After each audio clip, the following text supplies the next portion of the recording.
হ্যাঁ ভাই, এই কিসে কি করতেছেন আপনি? আরে স্কুল ছুটি হয়েছে তো তাড়াতাড়ি পার হইতাছি রাস্তা। স্কুল ছুটি হয়েছে বুঝলাম, ভালো কথা। এখানে ওভারব্রিজ দিয়েছেন আপনাদের জন্য।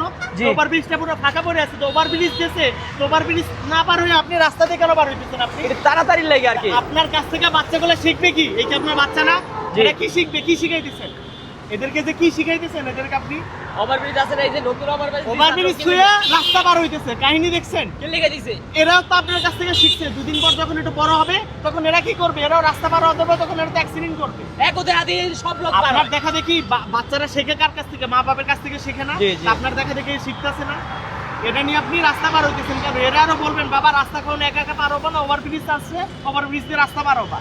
তা আপনি এদেরকে কি শিখাইতেছেন এগুলা? আপনি তো একজন সচেতন ব্যক্তি মনে হইতেছেন, এগুলো বোঝার দরকার না আপনার? কাহিনী ভাই দেখছেন? আপনাদের এইগুলো তো ঠিক হয় নাই ভাই, বুঝছেন? আপনার বাচ্চা আজকে একটা দুর্ঘটনা ঘটলে সারা জীবনের কান্না, এটা কি আপনাদের ঠিক হয়েছে? কষ্ট লাগে যাইতে মনে হয় না? রাখবেন না? একটু কষ্ট লাগবে না যাইতে বাচ্চারা এই কাজগুলো করবে। এসব মানুষ ভাই আপনাদের এগুলো ঠিক না ভাই।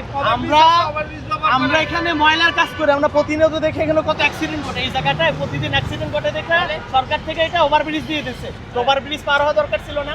আচ্ছা ঠিক কারণ আছে। এদেরকে নিয়ে ঘুরে ওভারব্রিজ দিয়ে পার হয়ে যাবে।